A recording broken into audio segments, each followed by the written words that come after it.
같이 사도신경을 고백하심으로 수요일 날 예배 하나님 앞에 드립니다. 전능하사 천지를 만드신 하나님 아버지를 나가 믿사오며 그 외아들 우리 주 예수 그리스도를 믿사오니 이는 성령으로 잉태하사 동정녀 마리아에게 나시고 본디오 빌라도에게 고난을 받으사 십자가에 못 박혀 죽으시고 장사한 지 사흘 만에 죽은 자 가운데서 다시 살아나시며 하늘에 오르사 전능하신 하나님 우편에 앉아 계시다가 저로서 산 자와 죽은 자를 심판하러 오시리라.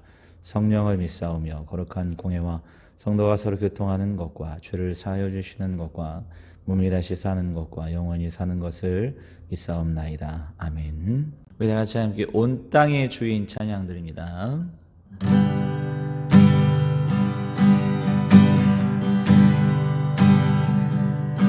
온 땅의 주인 되신 주님이 내 이름 아시며 상한 맘 돌보네.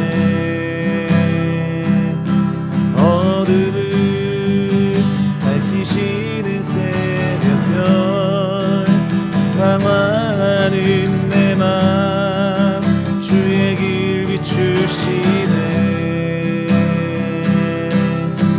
나로 인함이 아닌 주가 행하신 일로 나의 행함이 아닌 오직 주로 인하여 나는 오늘 피었다 치는 이름 없는 꽃과 같네. 바다에 있는 파도 강해와 같지만 주는 나를 붙드시고 부르짖음 들으시며 날 위하다 하시네.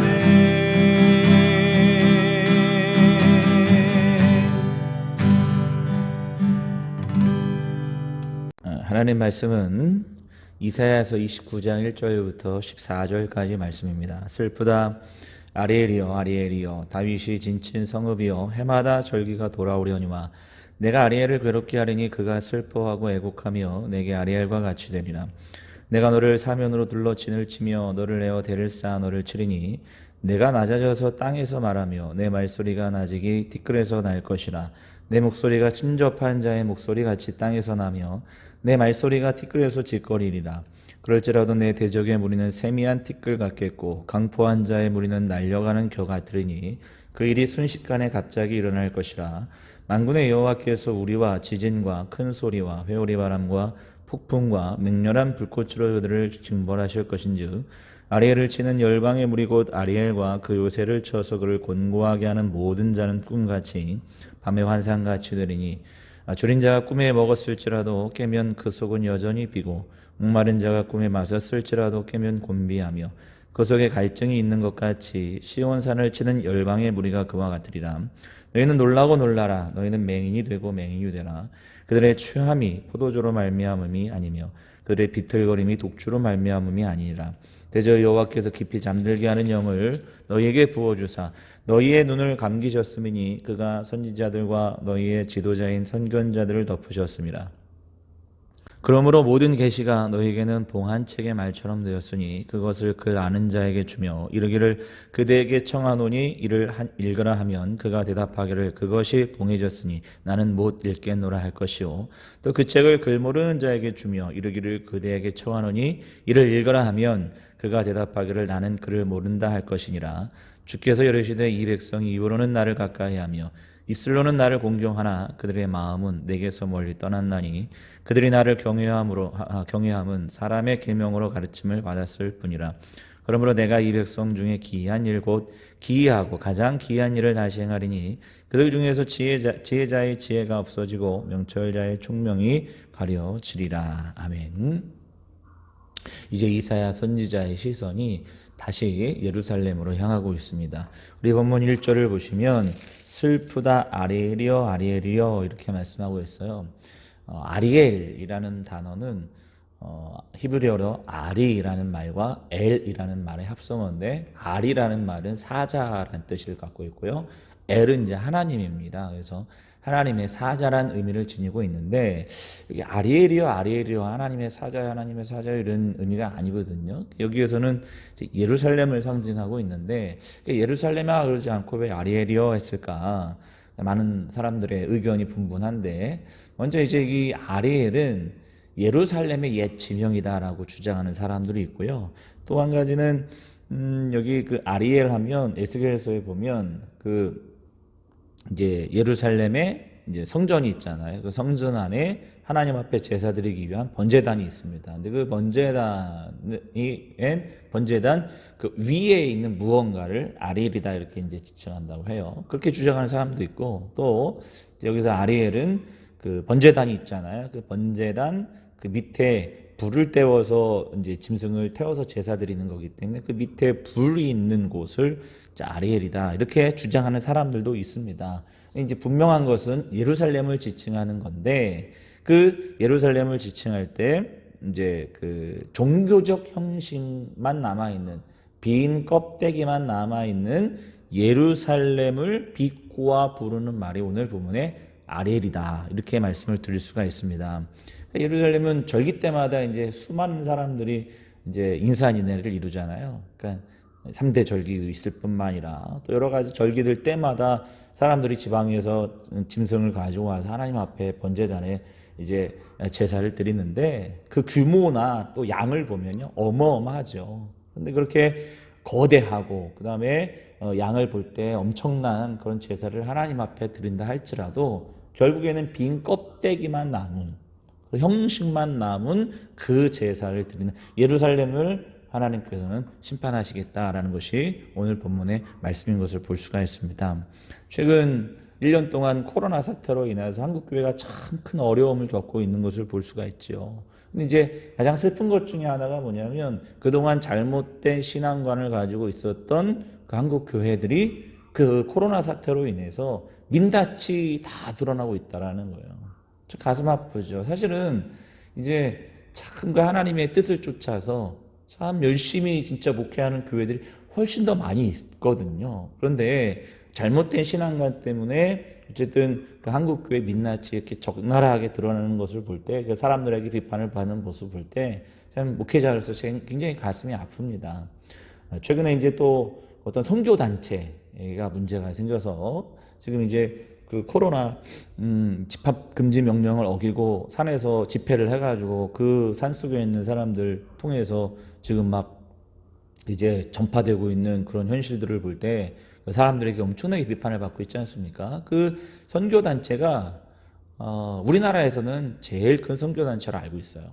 뿐만 아니라 그 선교단체 지금 그 대표 그 목사님이 이제 뭐랄까요 조명되고 있는데 어쨌든 그런 어떤 이제 지금까지 잘못된 그 신앙관을 갖고 있는 그 모습들 때문에 코로나 사태로 인해서 적나라하게 민낯이 드러나고 있죠.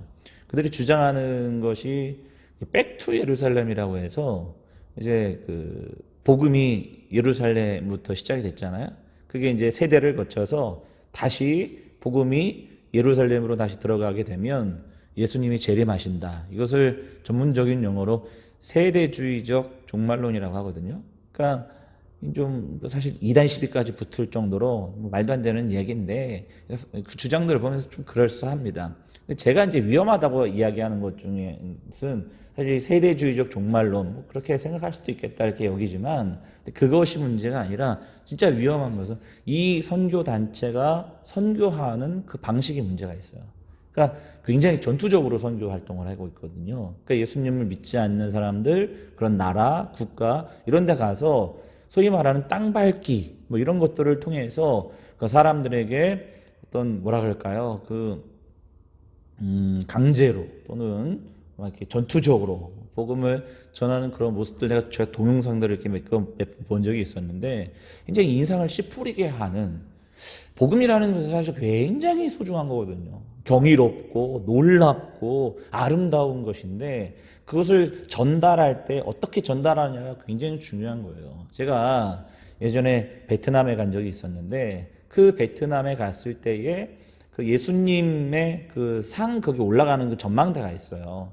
그 전망대로 올라가면서 느낀 게 뭐냐면 그게 이제 스페인이었나 그래요. 스페인이 베트남을 지배할 때 그 예수상을 뭐 이렇게 만들고 거기 기독교 카톨릭을 전했다는 거예요. 그러니까 이 스페인이라는 나라가 베트남에 와서 복음을 전할 때 뭘 갖고 간 겁니까? 한 손에는 성경책, 한 손에는 칼. 그 베트남 주민들이 예수님을 어떤 분으로 보시겠어요? 폭력적이고 강제로 하고 그런 모습으로 비춰지지 않겠습니까? 물론 이제 훗날 나중에 시간이 지나서 베트남이 뭐 복음화 됐으면 됐지 않습니까? 라고 주장할 수 있겠지만 전 반대입니다. 여러분 예수님은 그런 분이 아니시거든요. 어쨌든 지금 그런 모습들이 적나라하게 드러나고 있다는 거예요. 여러분 오늘 본문과 좀 연결시키기가 조금 무리한 면이 없지 않아 있지만 어쨌든 지금 우리 한국 교회가 좀 문제점이 드러나고 그다음에 이런 어떤 그 적나라한 그 민낯이 적나라하게 드러나는 이유 중에 하나가 뭐냐면 정말 복음이라는 진짜 좋은 이 아름다운 복음이라는 것을 알맹이들은 다 빠지고 형식과 껍데기만 남아서 그런 건 아닌가 그렇게 조심스럽게 예상할 수 있다는 거예요. 자, 오늘 본문에 껍데기만 남은 이유가 뭔가 9절부터 10절까지 말씀을 하고 있는데 뭐라고 말씀하고 있느냐? 맹인이 되었고 그들이 또 하나님께서 깊은 잠에 빠지게 했기 때문이라는 거예요. 그래서 그의 눈이 멀고 그의 귀가 닫혀졌기 때문에 하나님께서 보내주신 선견자의 말을 듣지 않고 그들의 귀를 닫았기 때문이다라는 거예요. 여러분, 제가 목회를 하다 보니까 이제 신앙생활 하는데 좀 위험한 분들이 계시잖아요. 이렇게 신앙생활 좀 이렇게 다운되고 그런 분들 제일 먼저 나타나는 현상이 뭐냐면 하나님의 말씀을 듣지 않습니다. 그러니까 하나님의 말씀 들리지가 않아요. 그리고 지루해하고 따분해하고 하나님의 말씀을 들으려고 하지 않기 때문에 신앙생활 하는데 전혀 재미가 없는 거예요. 그러다 보면 신앙에 문제가 생기더라는 거죠.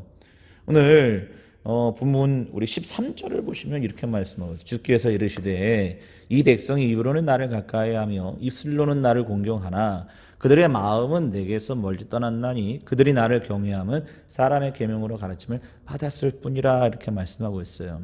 여러분 말씀이 들리지 않고 그래서 하나님의 말씀을 들으려고 하지 않고 그렇게 되면 어떤 일들이 벌어지면 결국에는 예배의 말씀을 듣기 위해서가 아니라 그 말씀을 통해서 내가 변화되려고 하기 위해서 신앙생활하는 것이 아니라 그 예배가 얼마나 감동스러웠는가, 얼마나 그 예배가 나의 감수성을 자극했는가, 얼마나 재밌었는가, 자극적이었는가 이런 거에만 관심을 쏟게 되더라는 거예요.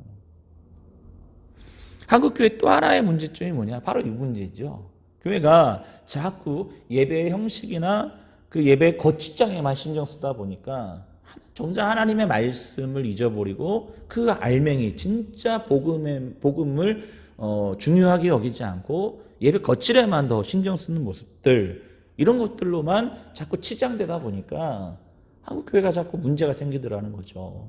여러분 오늘 이제 사람들이 자꾸 또 예배에 가면 목사님 말씀을 들을 때 설교를 들을 때 얼마나 재밌었는가 그 다음에 얼마나 감동적이었는가 이런 것만 자꾸 듣다 보니까 뭐라 그래요? 오늘 본문 13절에 이렇게 말씀하고 있죠.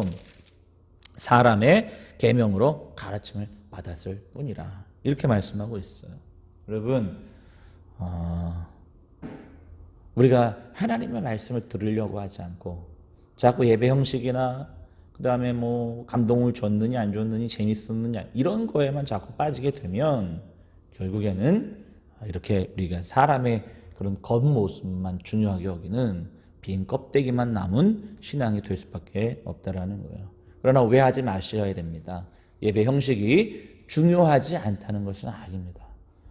맛있는 음식을 예쁜 그릇에 담아야 하지만 더 맛있는 것처럼 물론 예배라는 것도 여러분들 좋은 그 형식이나 그릇을 갖추어서 하나님의 말씀을 담는 것도 굉장히 중요한 부분 중에 한 부분입니다. 그러나 여러분 복음은 살아있는 거예요. 복음은 능력이에요. 그릇이 무엇인가가 중요한 것이 아니라 그 말씀을 듣는 그 말씀을 먹는 우리가 어떠냐가 중요한 거예요. 그 말씀을 듣고 받아들이고 내 생각을 바꾸고 내 삶을 변화시키려고 자꾸 우리 삶을 그 말씀으로 조명하는 사람들, 이 사람들이야말로 어떤 그릇을 포장하더라도 살아있는 신앙인으로 바뀔 수 있는 거 아니겠습니까? 여러분, 자꾸 알맹이가 빠진, 말씀이 빠진 빈 껍데기만 소중히 여기지 말고 그것만 붙잡으려고 하지 말고 오늘도 살아계시는, 나의 삶을 조명하고 내 삶을 바꿀 수 있는 하나님의 말씀을 붙들을 수 있는 여러분들 되시길 주님의 이름으로 축복합니다. 기도하겠습니다. 하나님 아버지, 오늘도 예루살렘을 향하여서 빈 껍데기, 형식만 남아있는 그 유대인들의 신앙을 고발하시고 그리고 그들을 심판하시겠다 말씀하셨습니다. 빈 껍데기만 남은 그 신앙이 오늘날 우리의 신앙과 동일하진 않는지 하나님 이 시간 반성합니다. 하나님의 말씀을 통해서 내 삶을 조명하고 그래서 내 삶을 바꾸고 내 생각을 바꾸려 드는 것이 아니라 얼마나 감동적이었는가, 얼마나 재밌었는가, 얼마나 좋은 이야기를 들었는가, 겉껍데기만 붙잡았던 연약한 인생들을 용서하여 주시옵소서.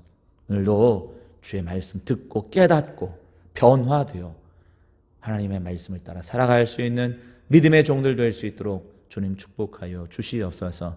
예수 그리스도의 거룩하신 이름으로 간절히 기도하옵나이다. 아멘. 하늘에 계신 우리 아버지여, 이름이 거룩히 여김을 받으시오며 나라에 임하옵시며 뜻이 하늘에서 이루어진 것 같이 땅에서도 이루어지이다. 오늘날 우리에게 일용할 양식을 주옵시고 우리가 우리에게 죄진 자를 사하여 준 것 같이 우리의 죄를 사하여 주옵시고 우리를 시험에 들게 하지 마옵시고 다만 악에서 구하옵소서. 되게 나라와 권세와 영광이 아버지께 영원히 있사옵나이다. 아멘.